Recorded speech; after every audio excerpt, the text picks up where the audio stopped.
And with this episode of Tokyo ESP, we're finally back to the events of episode 1 with the professor trying to topple the government. And for the most part, this episode is very straightforward. It's a straightforward episode with a lot of action and a lot of different details going on here and here, different areas of the episode. Now, I want to mention something real quick. I noticed one quick thing about this episode that kind of bugged me a little bit. Most likely it's because of the first episode.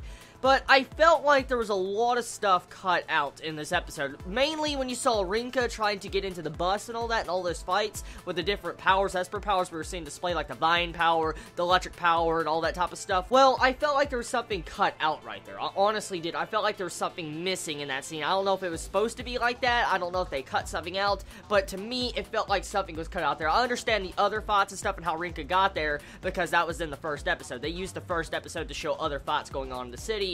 So I can understand that. If I put the events of the first episode with this episode, it's understandable how all these characters got, like, say, to point A to point B, or how they met up. So I can look past that. But I'm just talking about the pacing with Rinka, because we didn't get to see much with her in the first episode. She was only shown, like, right towards the end of the first episode, and so we saw really no fights with her at all. With this episode, the fights were pretty much skipped over a little bit, or a majority of the time in this episode. So just asking that question, I'm just asking all manga readers, could you clear that up for me and tell me if that was skipped or not?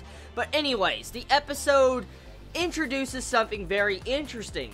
Supposedly, animals can have Esper powers too. We knew about Peggy the God Penguin. We knew that, you know, he's overpowered, he's a badass and stuff like that.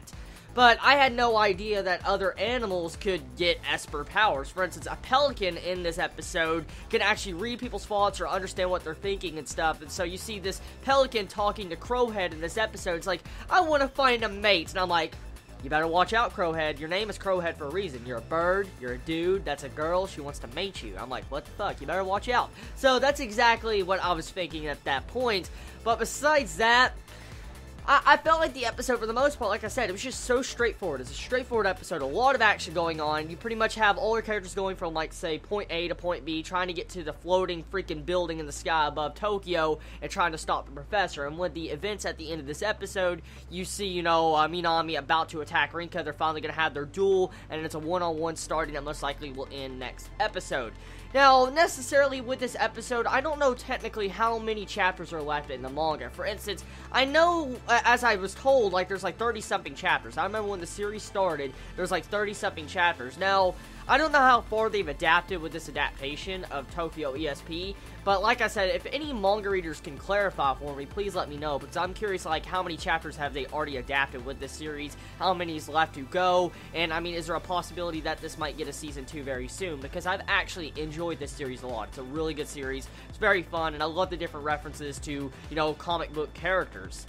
Now, for the most part, enjoyed it. It was an interesting episode. The only thing I can complain about, honestly, is just some animation fails here and there. I mean, there was only a couple every so often, but I mean, Tokyo ESP hasn't had the best animation, I guess, in the series production. If we look at multiple episodes in the past, we'll notice a couple of animation derps, and so I guess I can look past that.